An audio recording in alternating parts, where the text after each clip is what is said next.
Could it be that without that one single predetermined path to life's purpose, existence would be void of joy and fulfillment?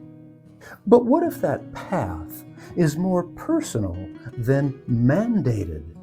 In this video, I want to share my story, my search for fulfillment with the hope of helping you find richness and fulfillment. It's what we all deserve, and it's what we can all achieve. I'll share my personal struggles with purpose, passion, and meaning. Then I'll demonstrate how I came to a working solution. And before the end, I'll lay out a blueprint for a rewarding life that worked for me and I know will work for you too. As I share my story, I want you to find parallels for your life as well. After all, we're in this life together. I spent the first 25 years of my life in a religious cult. The resulting brainwashing colored every aspect of my life and hung around for many years after I left. I was told that the reason for being alive was to obey and qualify for some soon-to-come next life. Life's purpose and fulfillment? What was that? That meant nothing to me. Didn't even have that question. All I really knew was that I'd never get a job, I'd never get married, never have children, and it was all about the next life. Eventually, after leaving that church, I began to ponder the real reason, if there was any, for my existence. That's how my life started and how it began to transition into a search for meaning. Have you felt that your life was meant for something more? Studies indicate that 50 to 75% regularly search for meaning in life. And it can lead to a crippling struggle that keeps you from fully enjoying life. Why is that? There are many reasons. Life is extremely demanding, complicated, and it often dictates who and what we are. The way the world is set up trains us to comply, to find a job, to fit in, earn money, pay the bills, get promotions, and support company goals. We're taught how to make a living, but not how to design our own life. And making a living often becomes an endless struggle that has little to do with inner peace, joy, and fulfillment. And a larger or higher purpose tends to take a back seat. When I finally extracted myself from the cult in my late to mid-20s, I went from a cult's conditioning to society's conditioning. Society needs our cooperation, and I, just like you and most of us, learn to play along. So over the next several decades, I progressed. I bought in.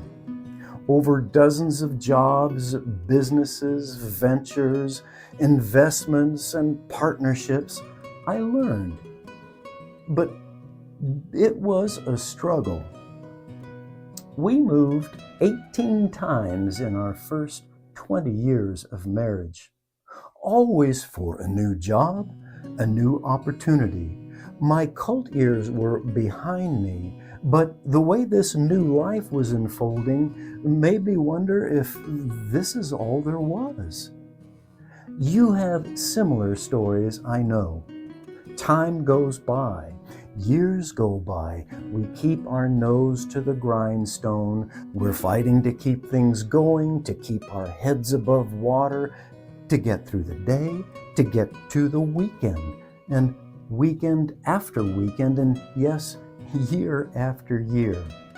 In many ways, We're blindly accepting that this is just the way it has to be. But all the while, we're yearning for something more.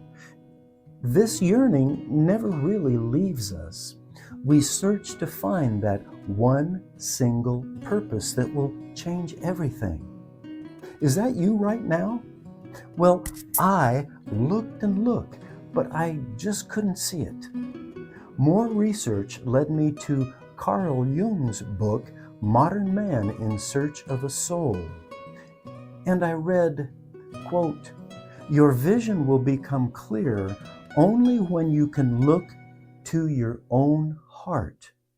He who looks outside dreams." Well, that was me. But he who looks inside awakens. Whoa.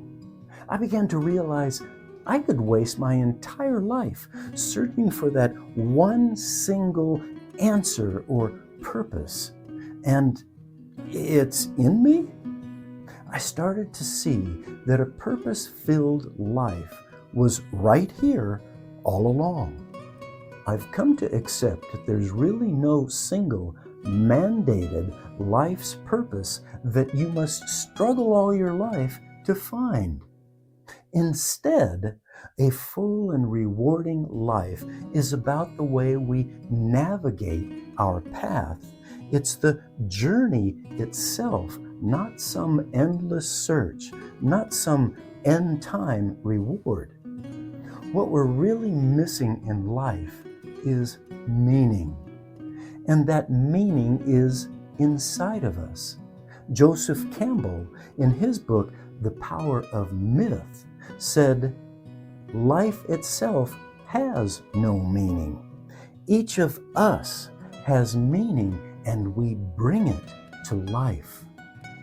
And he goes on to say, "It's a waste to be asking the question when you are the answer." This was profound for me. Life doesn't present us with meaning. It's cultivated from within, and we must let it out. This is what led me to the blueprint that I want to share with you. Here it is. It's powerful. The first step of the blueprint is to define meaning for yourself. It is by far the most important step in the blueprint. The rest of the steps won't do you any good unless you master number one. And here it is. The first step is to clarify your core values and beliefs.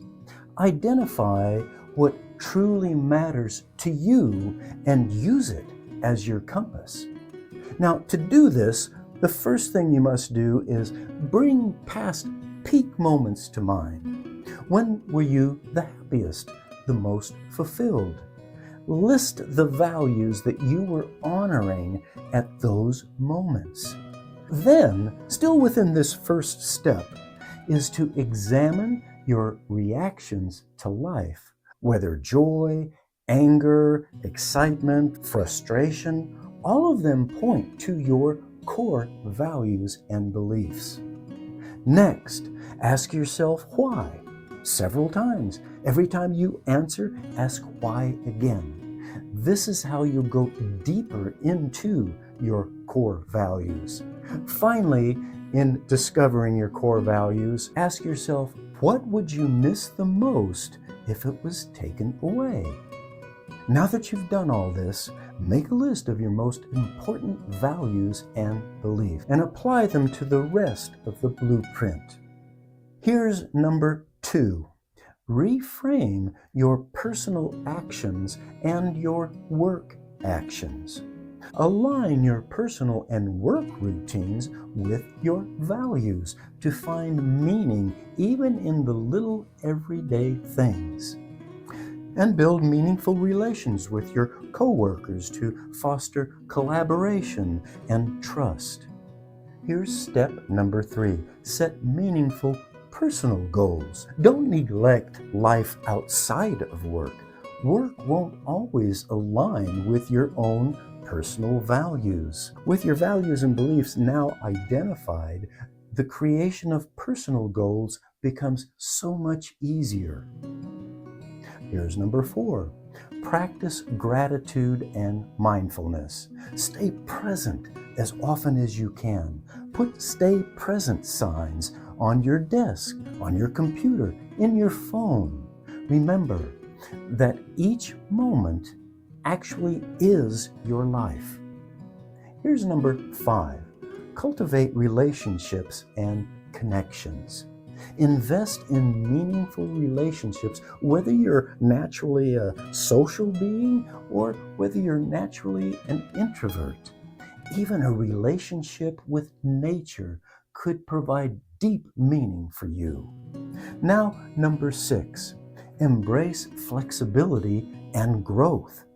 Life's constant change is inevitable, so learn to dance with it. Your sense of purpose isn't meant to be carved in stone. Be open to how your meaning and your values might deepen, shift, or change over time. Now, here's the thing. This blueprint isn't about overhauling your entire life overnight. The journey is about small, intentional steps that align with your actions and your values and passions. Remember, happiness isn't something you chase. Happiness is the byproduct of bringing meaning to a purpose that you're passionate about. You've started now. Keep it up. And let me know if you'd like another video to expand on this blueprint and to dig deeper into the ways that each step can be understood and implemented. And what about life's single greatest purpose? Well, it's you, my friend. My name is Mel Inglima. If you found value in this, please, whenever it is that you see this, let me know in the comments. And if you would, please like and subscribe. Thank you.